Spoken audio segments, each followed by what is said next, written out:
సినీ వారం సినీ పరిశ్రమకు వరం. పూర్తి వివరాలకు చదవండి రేపటి సాక్షి హైదరాబాద్ ఎడిషన్. 20 ఏళ్ల క్రితం ఆమె బిజీ స్టార్. అప్పుడంటే కెరియర్ బిగినింగ్, పైగా బోల్డ్ అని హిట్, సో స్టార్ గా వెలిగింది. 10 ఏళ్ల క్రితం కూడా ఆమె బిజీ స్టార్.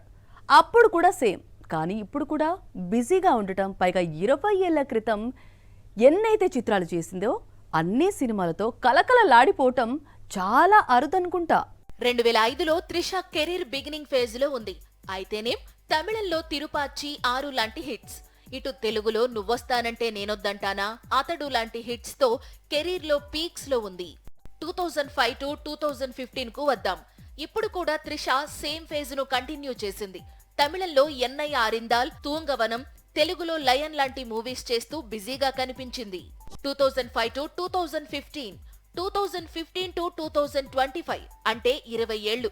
నెక్స్ట్ ఇయర్ కూడా త్రిష చాలా బిజీగా కనిపించబోతోంది. తెలుగు, తమిళ చిత్రాలతో ప్రేక్షకుల ముందుకు రానుంది. వీటిల్లో తెలుగు నుంచి విశ్వంభర, తమిళం నుంచి తగ్ లైఫ్, గుడ్ బ్యాడ్ అగ్లీ, విడాముయర్చి, 2 మలయాళ చిత్రాలతో పాటు సూర్యతో కలిసి నటిస్తోన్న కొత్త చిత్రం కూడా ఉంది. 2 దశాబ్దాల తరువాత మళ్లీ సూర్య, త్రిష కలిసి నటించబోతున్నారు.